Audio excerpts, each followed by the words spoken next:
दोस्तों, श्री खाटू श्याम जी भारत देश के राजस्थान राज्य के सीकर जिले में एक प्रसिद्ध कस्बा है जहां पर बाबा श्याम का विश्व विख्यात मंदिर है।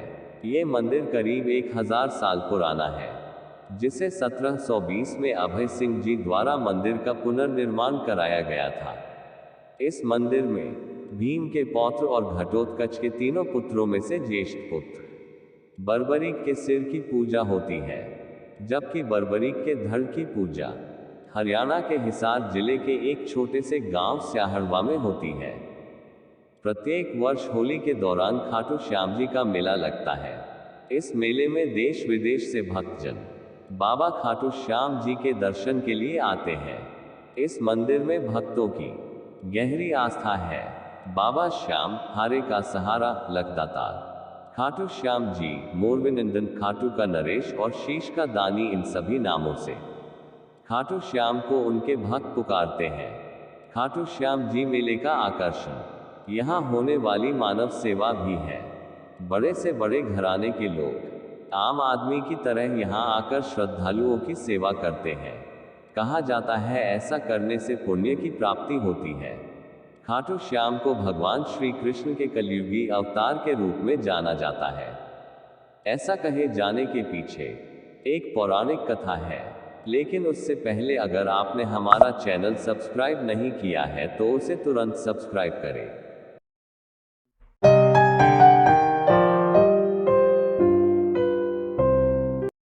आइए जानते हैं इसके इतिहास के बारे में।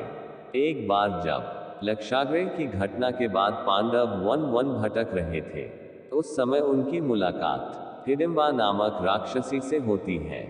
वह भीम से विवाह करना चाहती थी। भीम की माता कुंती की आज्ञा से भीम और हिडिंबा का विवाह हुआ। उनको घटोत्कच नामक पुत्र हुआ।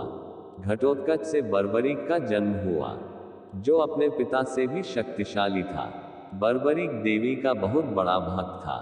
देवी के वरदान से बर्बरीक को 3 दिव्य बाण की प्राप्ति हुई, जो बाण अपने लक्ष्य को भेद कर वापस लौट आते थे। इस वजह से वह अजेय हो गया। महाभारत के युद्ध के दौरान बर्बरीक युद्ध देखने के लिए कुरुक्षेत्र जा रहा था। श्री कृष्ण जानते थे कि अगर बर्बरीक इस युद्ध में शामिल हो गया तो युद्ध का परिणाम पांडवों के विरुद्ध में होगा। बर्बरीक को रोकने के लिए श्री कृष्ण ने ब्राह्मण का रूप लिया और पूछा कि तुम कौन हो और कुरुक्षेत्र क्यों जा रहे हो। श्री कृष्ण को जवाब देते हुए बर्बरीक ने कहा कि वह एक दानी योद्धा है और एक बाण से महाभारत के युद्ध का निर्णय कर सकता है। श्री कृष्ण ने उसकी परीक्षा लेनी चाही तो उसके एक बाण से पीपल के पेड़ के सारे पत्ते छेद हो गए, लेकिन एक पत्ता श्री कृष्ण के पैर के नीचे था। इस वजह से बाण पैर पर ही ठहर गया।